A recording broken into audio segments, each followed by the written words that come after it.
விளையாடுங்க. ஒரு நிமிஷம் இருங்க, ஒரு நிமிஷம் இருங்க. ரூட் டூ விளையாடுங்க. சிறப்பு. into C2. விளையாடுங்க. சிறப்பு.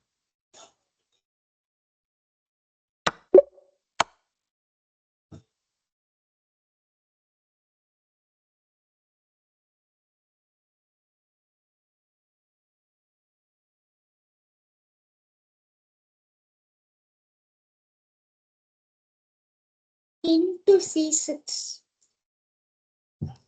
விளையாடுங்க. சிறப்பு.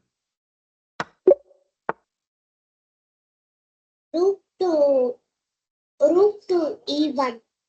விளையாடுங்க. சிறப்பு.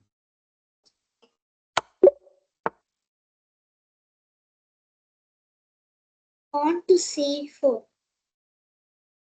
விளையாடுங்க. சிறப்பு. on to C3. விளையாடுங்க. சிறப்பு. on to C2. இந்த இடத்துல நம்ம சதுரத்தின் விதியை இன்னொரு தடவை பார்க்கலாம். உங்களுக்கு ஞாபகம் இருக்கா? நம்ம சதுரத்தின் விதி பார்த்துருக்கோம்ல, அது உங்களுக்கு ஞாபகம் இருந்ததுன்னா சொல்லுங்க. Rule of squares. Rule of ஸ்கொயர்ஸ்க்கு எப்படி வந்து ஒரு சதுரத்தை வரைவீங்க? அந்த சிப்பாய் இருக்கிற இடத்த பார்த்த உடனேயே எதிர் அரசரால பிடிக்க முடியுமா இல்லையான்னு எப்படி கண்டுபிடிப்பீங்க? அவங்களால அந்த பானை பிடிக்க முடியாது. அதுதான் எப்படி பார்த்த உடனே கண்டுபிடிப்பீங்க சதுரத்தின் விதியை வச்சு?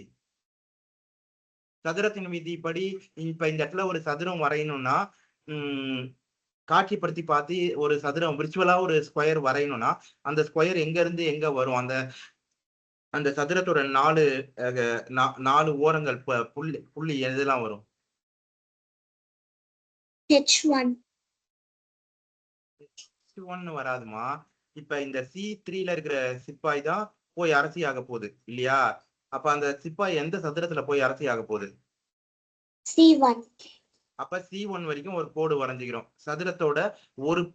சதுரத்தோட ஒரு பக்கம் கிடைச்சிச்சா? இப்ப அதே அந்த ப்ரொமோஷன் ரேங்க்கு போகும்போது அந்த இப்ப இந்த இடத்துல ப்ரொமோஷன் ரேங்க் எது? Promotion rank 1 sir. சிறப்பு. அப்ப ஃபர்ஸ்ட் ரேங்க் தான் ப்ரொமோஷன். அந்த ப்ரொமோஷன் ரேங்க்குக்கு ஒரு ஒரு டயகனல் ஒரு டயகனல் வரையணும்னா அது எப்படி வரைவீங்க? இந்த சதுரத்தோட ஒரு பக்கம் நமக்கு கிடைச்சிருச்சு. சதுரத்தையே 2 பாதியா வெட்டினா நமக்கு 2 முக்கோணம் கிடைக்கும்.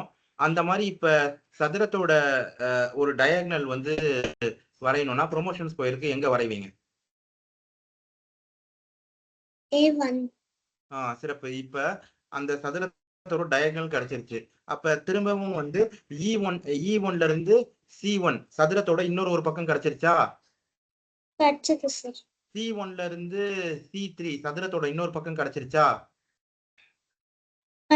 கிடைச்சது சார்.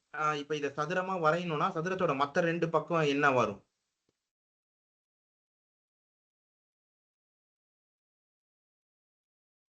அப்படியே அந்த சதுரத்தை சொல்லுங்க. A5. அந்த பக்கம் இல்லம்மா, அரசர் இருக்கிற பக்கம். இங்க பாருங்க, C3ல இருந்து C1 ப்ரொமோஷன் ஸ்கொயருக்கு ஒரு கோடு வரைஞ்சிங்க. சதுரத்தோட ஒரு பக்கம் ஒரு டயகனல் போட்டீங்க. அது வந்து C3ல இருந்து E1 வரைக்கும். அது வந்து இன்னொரு பக்கம்.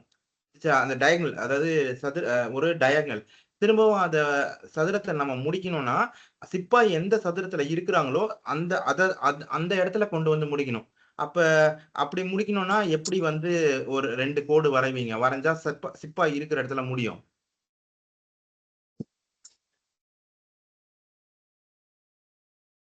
E1ல இருந்து E3 அது சதுரத்தோட இன்னொரு ஒரு பக்கம். E3ல இருந்து C3 அது சதுரத்தோட இன்னொரு ஒரு பக்கம். புரிஞ்சுதுங்களா? இப்ப நீங்க சதுரத்தின் விதியை நீங்க சொல்லுங்க பார்க்கலாம். அந்த சதுரத்தோட 4 நீங்க சொல்லுங்க பார்க்கலாம்.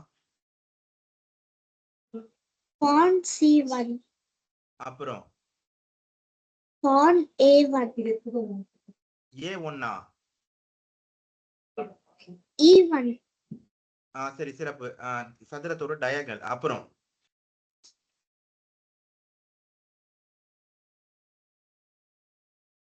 சதுரத்தோட இன்னும் 2 பக்கம் வரைஞ்சோம்ல, அது எது? A1. A1 இல்லம்மா. அரசர் இருக்கிற பக்கத்துல வரைங்க. அரசர் இருக்கிற பக்கத்துக்கு போங்க. C3 சதுரத்தோட ஒரு கார்னர் ஸ்கொயர். C1 இன்னொரு corner square, promotion square. E1 promotion ரேங்க்ல இருக்கிற அந்த டயகனலோட ஸ்கொயர். இப்ப நமக்கு 2 பக்கம் கிடைச்சிருச்சு. இன்னும் 2 பக்கம் சதுரத்துக்கு 4 பக்கம் இருக்குல்ல. ஒரு ஸ்கொயர் ஆச்சு 4 சைட்ஸ்ல. E5. E5 வரைக்கும் ஏமா வரணும்? உங்க சிப்பாய் எங்க இருக்கு? அதை மையப்படுத்தி தான் வரைகிறோம். சிப்பாய் தான் மிட் பாயிண்ட்டை நம்ம எடுத்துக்கலாம். அது மிட் பாயிண்ட் கிடையாது. ஆனா சிப்பாயை மையப்படுத்தி சிப்பாயில இருந்து தான் போகுது. சிப்பாயில இருந்து ப்ரொமோஷன் ரேங்க்குக்கு போறோம். சிப்பாயில இருந்து ப்ரொமோஷன் ஸ்கொயருக்கு போறோம். சிப்பாயில இருந்து திரும்ப அந்த சதுரத்தை முடிக்கிறோம். சதுரத்தோட 2 பக்கம் கிடைச்சிருச்சு. சதுரனாலே 4 பக்கமும் சமமா இருக்கிறது தானே. அப்ப சதுரத்தோட 2 பக்கம் கிடைச்சிச்சுன்னா மீதி 2 பக்கம் எது வரும்?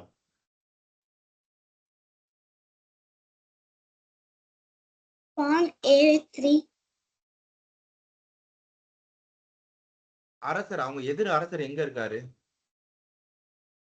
Pawn E3. சதுரத்தோட இன்னொரு பக்கம். 3 பக்கம் பார்த்தாச்சு. சதுரத்தோட இன்னொரு பக்கம், அது சதுரத்தை முடிங்க.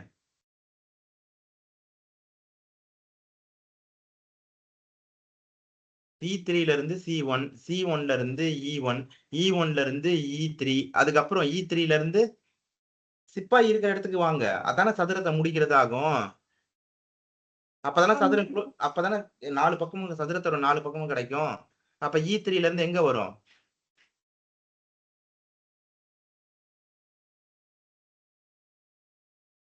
சிப்பாய் எங்க இருக்கு? E3. நல்லா பாருங்கம்மா, சிப்பாய் எங்கம்மா இருக்கு? C3. அப்ப அதுதானே சதுரத்தோட இன்னொரு ஒரு பக்கம். இப்ப சதுரத்தோட 4 பக்கம் எதுன்னு புரிஞ்சுதா? புரிஞ்சது சார். இப்ப சதுரத்தின் விதியை இன்னொரு தடவை நீங்க சொல்லுங்க பார்க்கலாம். Pawn C1. ஒரு நிமிஷம் இருங்க.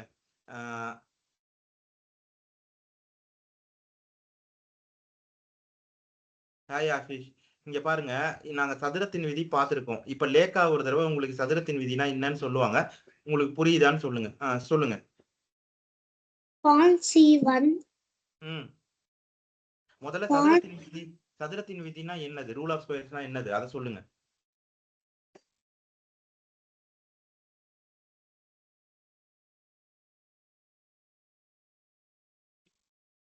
ப்ரொமோட் ஆகிற பாக்ஸ்.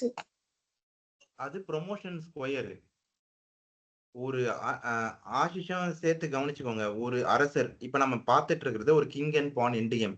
இவ்வளவுதான் இருக்கு. ஒரு அரசர், அது அந்த அரசரால நமக்கு ஒரு அரசர் இருக்கு, எதிர்க்க விளையாடுறவங்களுக்கு ஒரு அரசர் இருக்கு. இப்ப இந்த இடத்துல நம்ம கருப்புல விளையாடுறதா இருக்கு. எதிரில விளையாடுறவங்க வெள்ளையில விளையாடுறாங்க.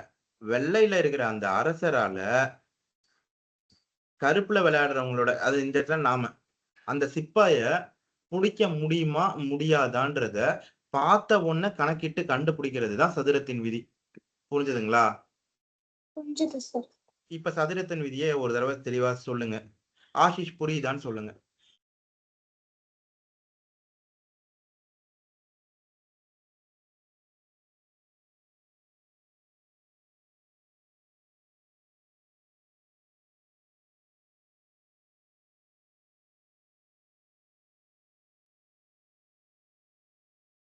சீக்கிரம் சொல்லுங்கம்மா, என்ன பண்றீங்க? ரூல் ஆஃப் ஸ்கொயர்ஸ்னா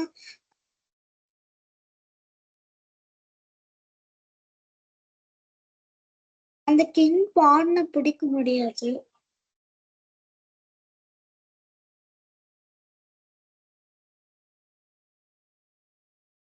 பானை பிடிக்க முடியுமா முடியாதான்றத கண்டுபிடிக்கிறது. ஆஷிஷ், புரிஞ்சுதா?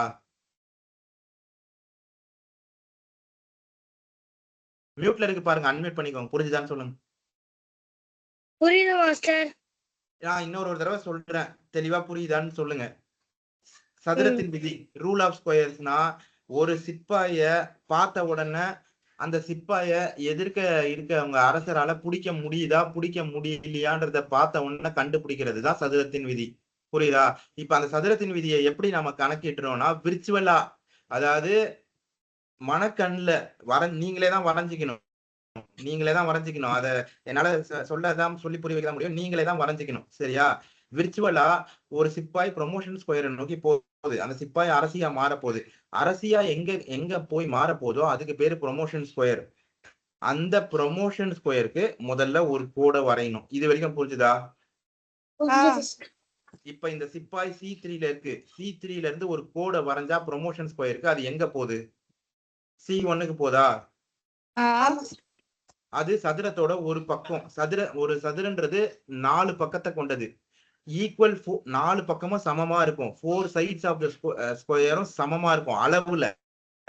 அளவு அடிப்படையில சமமா இருக்கும். அப்படி C3ல இருந்து C1க்கு ஒரு கோடு வரைகிறோம். இது வரைக்கும் புரிஞ்சுதா? இப்ப இந்த இடத்துல ப்ரொமோஷன் ஸ்கொயர்ன்றது C1, ப்ரொமோஷன் ரேங்க்ன்றது ஃபர்ஸ்ட் ரேங்க். அந்த கருப்புல இருக்கிற எந்த சிப்பாயா இருந்தாலும் அது ஃபர்ஸ்ட் ரேங்க்கு தான் போய் அரசியா மாறப்போகுது. இல்ல அரசரியோ சிப்பாயோ தவிர வேற என்னவா வேணா மாறப்போகுது.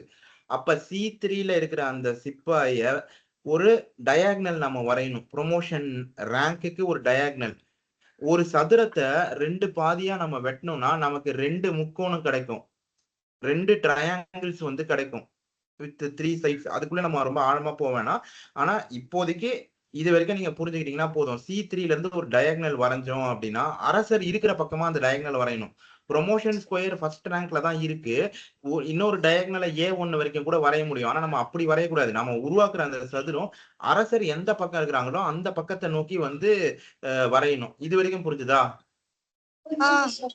அப்ப C3ல இருந்து C1 வந்து சதுரத்தோட ஒரு பக்கம். C3ல இருந்து E1 வந்து சதுரத்தோட ஒரு டயாக்னல். சதுரத்தோட இன்னொரு பக்கம் வந்து E3ல இருந்து C1. இது வரைக்கும் புரிஞ்சுதா? E1ல இருந்து அந்த சதுரத்தை நம்ம க்ளோஸ் பண்றோம். அந்த சதுரம் 4 பக்கம் கொண்டது. இதுல 2 பக்கம் நம்ம ஏற்கனவே மனக்கண்ல வரைஞ்சி பார்த்துட்டோம். இப்ப இன்னொரு பக்கம் நம்ம வரைகிறோம். அதுதான் E1ல இருந்து E3. ஏன் E3யோட நிறுத்துறோம்னா சிப்பாய் வந்து C3ல தான் இருக்குது. இது வரைக்கும் புரிஞ்சுதா? திரும்ப E3 திரும்ப புரியலன்னா கேளுங்க. நீங்க திரும்ப சொல்லணும். ஒவ்வொருத்தரா சொல்லணும்.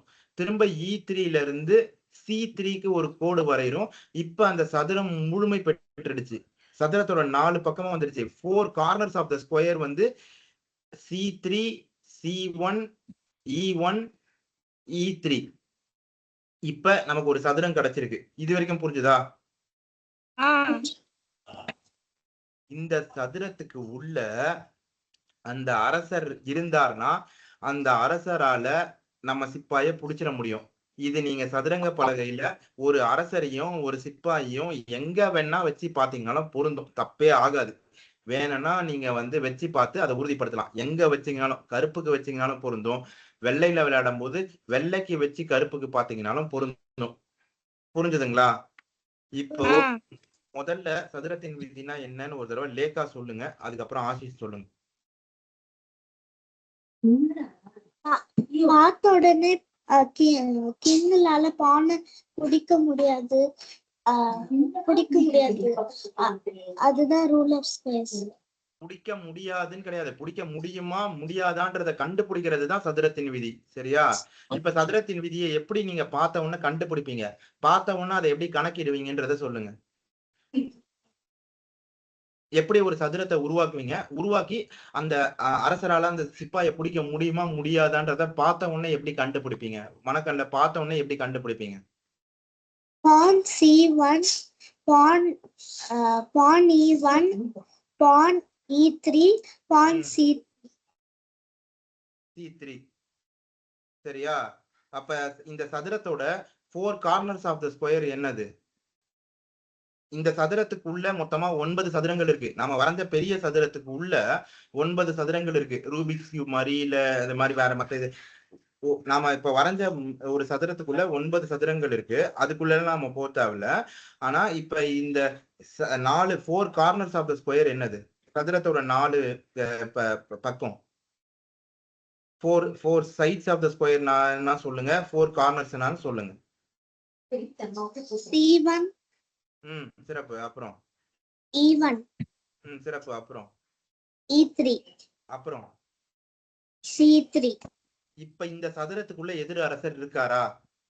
இல்ல. அப்போ அந்த அரசரால அந்த சிப்பாயை பிடிக்க முடியுமா? முடியாது சார். அப்படி ஒருவேளை உள்ள இருந்தா அவங்களால பிடிக்க முடியும். புரிஞ்சுதுங்களா? இது நீங்க எங்க வச்சு பாத்தீங்கன்னாலும் பொருந்தும், தப்பே ஆகாது. வெள்ளைக்கு விளையாடும் போது கருப்போட சிப்பாயை எந்த இடத்துல வச்சு பாத்தீங்கன்னாலும் பொருந்தும். கருப்புல விளையாடும் போது வெள்ளையோட சிப்பாயை எந்த இடத்துல வச்சு பாத்தீங்கன்னாலும் பொருந்தும். சரிங்களா? இப்ப ஆஷிஷ் சொல்லுங்க சதுரத்தின் விதியை, ரூல் ஆஃப் ஸ்கொயர்ஸ்.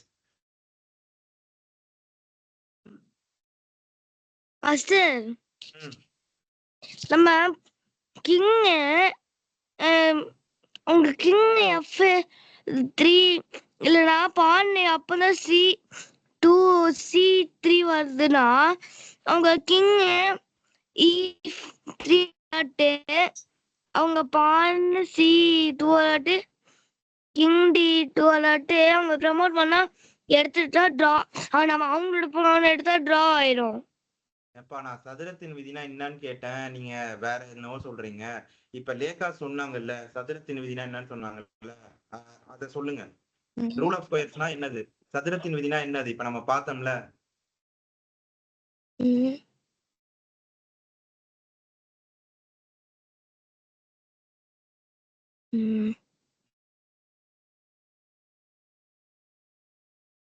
சரி, அது நீங்க விளையாட விளையாட தெளிவா கத்துக்குவீங்க. ஒரு சிப்பாயா நீங்க ஒரு அரசரால அந்த சிப்பாய பிடிக்க முடியுமா முடியாதான்னு பார்த்தவொன்னு கண்டுபிடிக்கிறது தான் சதுரத்தின் விதி. சரிங்களா? விளையாடுங்க, ஞாபகம் வச்சுக்கோங்க. திரும்பவும் அதை பார்க்கலாம். திரும்ப அது ரொம்ப advance end games, advance end game போட்டு இப்ப ரொம்ப இது பண்ண வேண்டாம். விளையாடுங்க. சிறப்பு.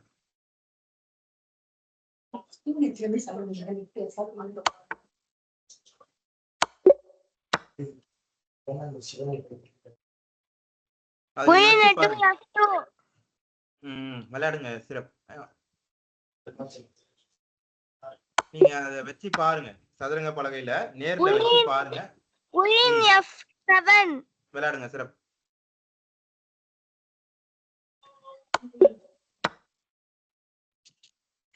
Queen into H7. விளையாடுங்க. சிறப்பு.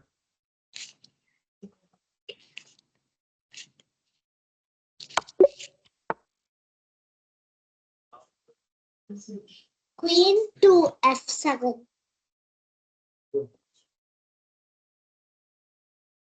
Sir, Queen to F7. விளையாடுங்க. சிறப்பு.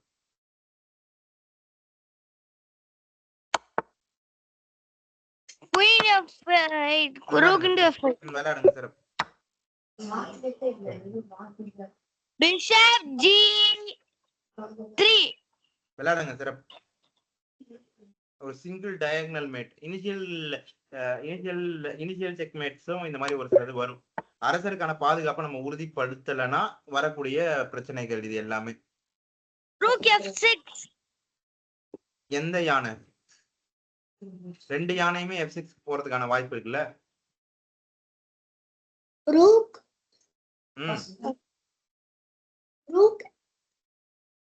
F3. Rook to F6. Rook to F6. அதுதான் 2 யானையும் போறதுக்கு வாய்ப்பு இருக்குல்ல, எந்த யானைன்னு கேக்குறேன்.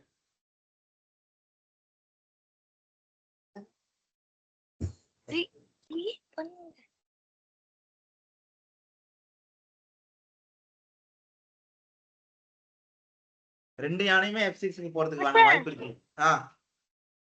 Rook 3. Rook F6. அப்ப R3 F6ன்னு சொல்லணும். எழுதும் போதும் அல்ஜிபிரிக் நோட்டேஷன்ல R3 F6னா எழுதணும். சரிங்களா? அல்ஜிபிரிக் அரித்மெட்டிக் நோட்டேஷன்ல போட்டியில நீங்க விளையாடுறீங்க, புதிர் போட்டியில பண்றீங்க அப்படின்னா தெளிவா துல்லியமா R3 F6ன்னு எழுதணும். 3வது ரேங்க்ல இருக்கிற யானை 6வது ரேங்க்குக்கு போகுது. Segments featuring a pair of groups.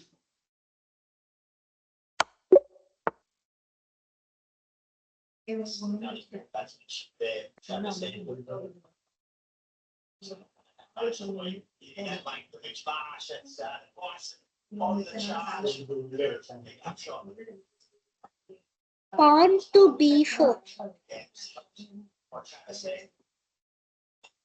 Sir, pawn to b4. விளையாடுங்க சிறப்பு.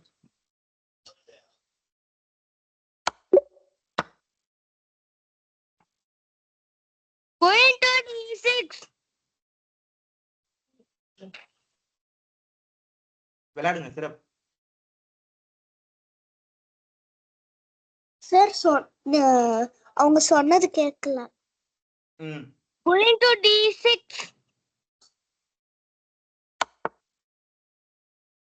Queen to e7. விளையாடுங்க சிறப்பு. Queen to f7. விளையாடுங்க சிறப்பு. Queen to f8. விளையாடுங்க Rook சிறப்பு. into f8. விளையாடுங்க சிறப்பு. What?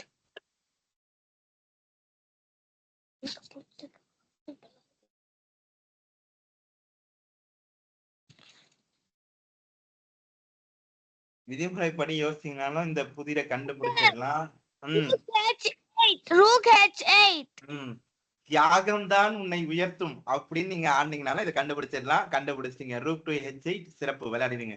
யானையை தியாகம் பண்றோம். எதிராக கைது பண்ணி சிறை அரசி h7 என்ற சதுரத்துக்கு போனோம். அங்க போறதுக்கு வந்து அந்த யானை வந்து தடையா இருக்கு. அதனால தியாகம் தான் உன்னை உயர்த்தும்னு அந்த யானையை தியாகம் பண்ணி ஆட்டத்தை முடிக்கிறோம். Queen f3. வேணாப்பா, ஆடக்கூடாது. குயின் f3யா? இந்த இடத்துல ஒரு நிமிஷம் இருக்கு. குயின் f3 குயின் f3 சரிதான். விளையாடிடுங்க சிறப்பு. அப்புறம் அவங்க ரூக்க வெட்டிடணும். பிஷப் செக்கும் ஒண்ணு இருந்துச்சு. அதனாலதான் நான் அதை கொஞ்சம் யோசிச்சேன் ஒரு தடவை. பிஷப் g4 செக்கும் இருந்துச்சு. அது ஆனா நமக்கு அந்த யானை கிடைக்காது. குயின் f3 தான் சரியா. விளையாடுங்க சிறப்பு.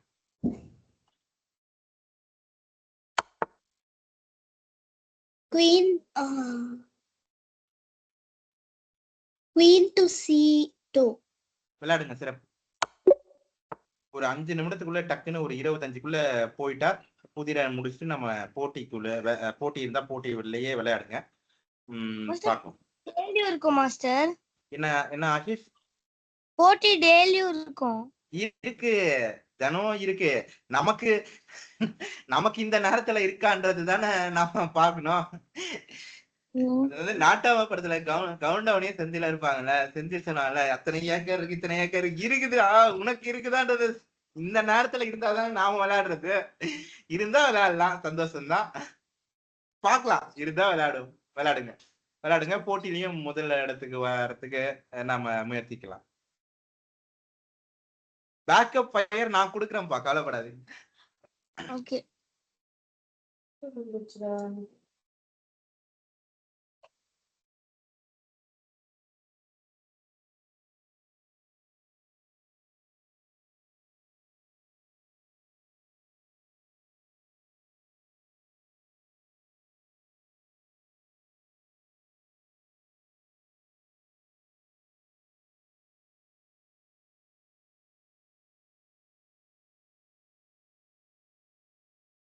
சரி, நம்ம புல்லட் ரவுண்டுக்கு போறோம். நானும் உங்களோட ஒரு மாணவரை சேர்ந்துக்கிறேன். இருக்கிறதுலயே சிறப்பான நகர் எதுன்றதை கண்டுபிடிக்கணும். நான் கணக்கிட்ட வேரியேஷனை சொல்றேன். ரூக் e5, குயின் e5 அவங்க சிப்பாயை வச்சு எடுத்தாங்கன்னா அதுக்கப்புறம் நாம வந்து இப்ப அவங்க எடுக்கல, வேரியேஷன் மாறுது. அவங்க யானை எடுத்துருவோம். Rook queen d8, rook d8. ஒரு யானை நமக்கு கூடுதலா கிடைக்குது.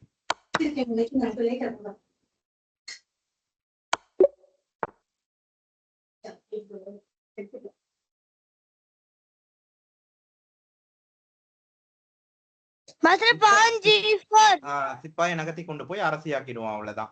அவங்களதான் நகர்த்தி கொண்டு வருவாங்க. ஆனா நாம அரசியாக்கும் போது அவங்க அரசருக்கு அது ஒரு தாக்குதலோட வருது. அவங்க அரசி ஆனாலும் நம்ம அந்த தாக்குதலை அவங்களுக்கு தடுக்கிறதுக்கு நகர்த்தி கொண்டு போய் அரசியாக்கிடுங்க. அந்த குதிரையை எடுத்துட்டுமா? சரி, பரவாயில்ல. அது சரி, அடுத்த இது அதுதான், வேற எதுவும் இல்லை. அந்த குதிரையை எடுத்துட்டு சரி, பரவாயில்ல. அதுதான் பதிலு. சரி, பார்த்து படுத்தி அவங்க அந்த குதிரையை நகர்த்துறாங்கல்ல, ஒரு நகர்வு நமக்கு மாறிடுது இல்ல, அதனால அவங்க குதிரையை எடுத்துட்டு திரும்ப அதே வேரியேஷன் தான். அவங்களும் சிப்பாய் அரசியாக்குறாங்க, நம்மளும் அரசியாக்குறோம். நம்ம கூடுதலாவே வச்சிருக்கிறோம். அவங்க அந்த குதிரையை நகர்த்தலைன்னா அப்படியே நம்ம நகர்த்தி கொண்டு போய் செக்மேட்டோட முடிக்கலாம். அவங்க நகர்த்துறதுனால அந்த குதிரையை எடுத்துட்டு அந்த இறுதியாக விடப்பட்ட நகர்வு மாறுறதுனால. சரி, அடுத்தது.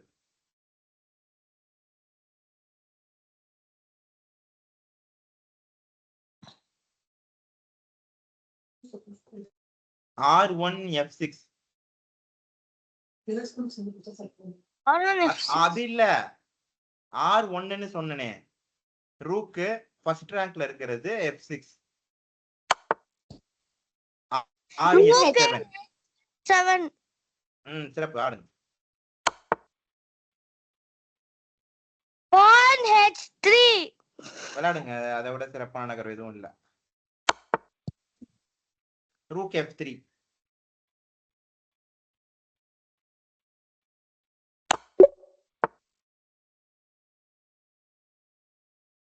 Queen to F2. விளையாடுங்க, சிறப்பு. சரியாதான் படுது, queen to F2.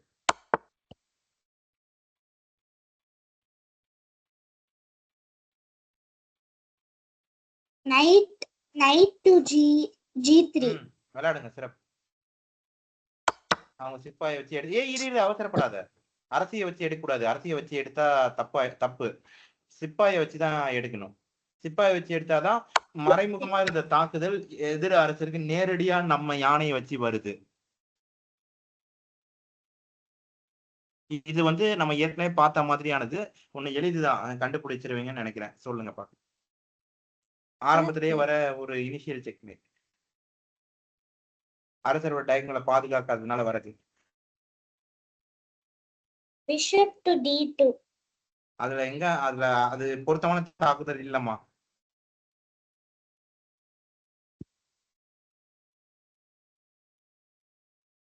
queen to H4. விளையாடுங்க, சிறப்பு. அவ்வளவுதான். அரசருக்கு போக இடம் கிடையாது. இந்த டயகனல்ல தாக்குதல் வருது, முடிச்சிடும். queen to C4. விளையாடுங்க, அதை விட சிறப்பான நகர்வு எதுவும் இருக்க மாதிரி இல்ல. முதல்ல அவங்க மந்திரி எடுக்கிறோம். அடுத்த நகர்வுல அவங்க அரசி எடுத்துதான் ஆகணும்ன்ற கட்டாயம் இருக்கு. எடுக்காம ஆடுறதுல நமக்கு நன்மை இல்லை, அதனால அவங்க அரசி எடுத்துடுறோம். எடுக்காம குயின் E6 கூட ஆடலாம், ஆனா அதனால நமக்கு நன்மை இல்லை. இதுனா அவங்க அரசி எடுத்துட்டு அடுத்த நகர்வுல அவங்க குதிரையும் எடுத்துடலாம், நமக்கு நன்மை இருக்கு.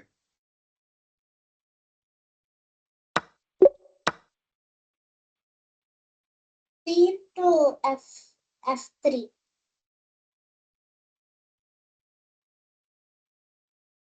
குயின் டு F3 விட சிறப்பான நகர்வு எதுவும் இல்லை. விளையாடி இருக்கு.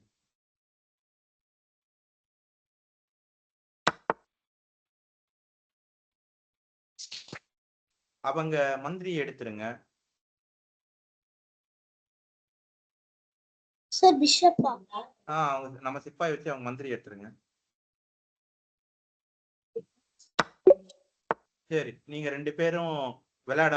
சரி, இன்னும் 2 புத்திர பண்ணலாம். இருங்க, ஒரு குவார்டர் செஞ்சுரியாவது போடலாம்.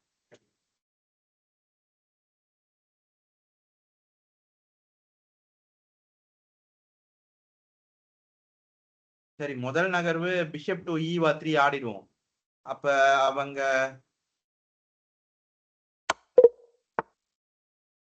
சரி, அது பாருங்க. அதுல டபுள் அட்டாக் இருக்குதுமா. Bishop E3, night E3, queen rook E3, அப்புறம் டபுள் அட்டாக் இருக்குது. அவங்க அந்த டபுள் அட்டாக் முதல் எடுத்த உடனே பண்ண சொல்றாங்களா, பண்ண சொல்றாங்கன்னு தான் நினைக்கிறேன். பாருங்க.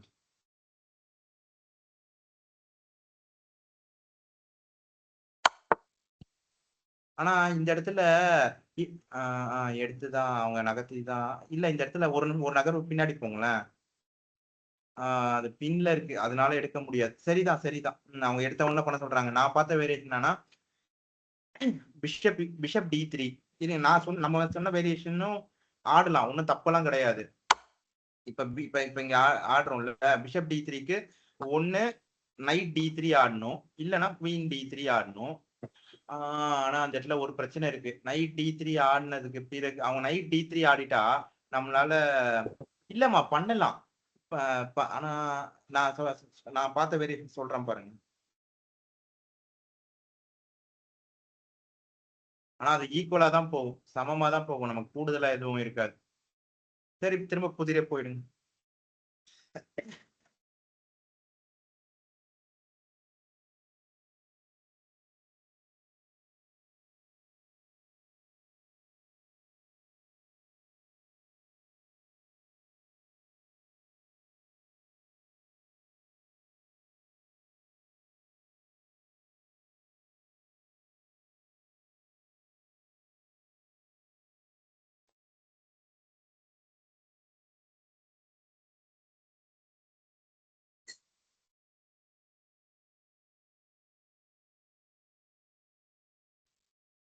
அடுத்த புதிர் பண்ணலாமா?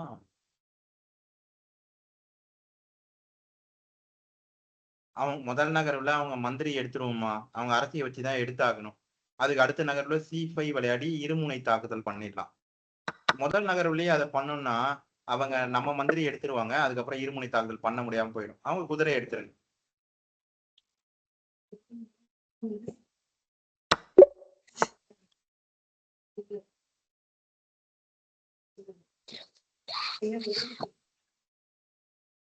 Master. Pawn to E5. FE5 தான் எனக்கும் சரியா படுது. ஆனா FE5ல ஒரு டபுள் அட்டாக் இருக்கு. அவங்களால FE5 ஆடினா நைட் G5 ஆடினாங்கன்னா என்ன பண்றது? ஆடினா ஆடிட்டு போட்டோம், நம்ம அரசரை நகர்த்திக்கலாம், வேற எதுவும் இல்ல. அவங்க சிப்பாய் எடுத்துருங்க, FE5 ஆடிட்டு. இல்ல ஒரு நிமிஷம்.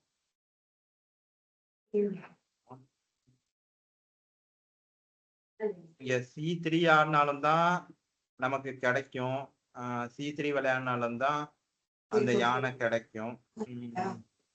ஆனா இதுல ஒரு சிப்பாய் நமக்கு கிடைக்குது. எப்படி இருந்தாலும் நைட் G4 செக் வரத தடுக்கிறதுக்கான வாய்ப்பு எதுவும் இல்ல. அதனால FE5 ஆடிடுங்க, பாக்கலாம்.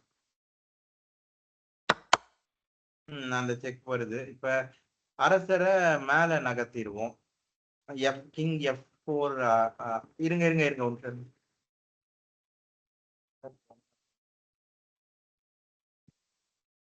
எங்க போனாலும் அரசருக்கு தாக்குதல் வர்றதுக்கான வாய்ப்பு இருக்கு. அதனால அது ஒண்ணும் பண்ண முடியாது. King F4 ஆடிடுங்க. அவங்க குதிரையை எடுத்துருங்க.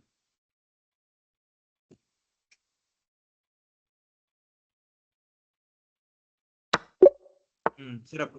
இப்ப 2 பேரும் அன்னைக்கு நம்ம 4 பிளேயர் வேரியன்ஸ் பார்த்தோம்ல, அதுல 2 பேரும் ஒரு அணியா சேர்ந்து விளையாடணும்னு ஆசைப்பட்டீங்கன்னாலும் அதே மாதிரி அன்னைக்கு சொன்ன மாதிரியே பண்ணுங்க. உங்க 2 பேரோட அணியில நானும் சேர்ந்துக்கிறேன்.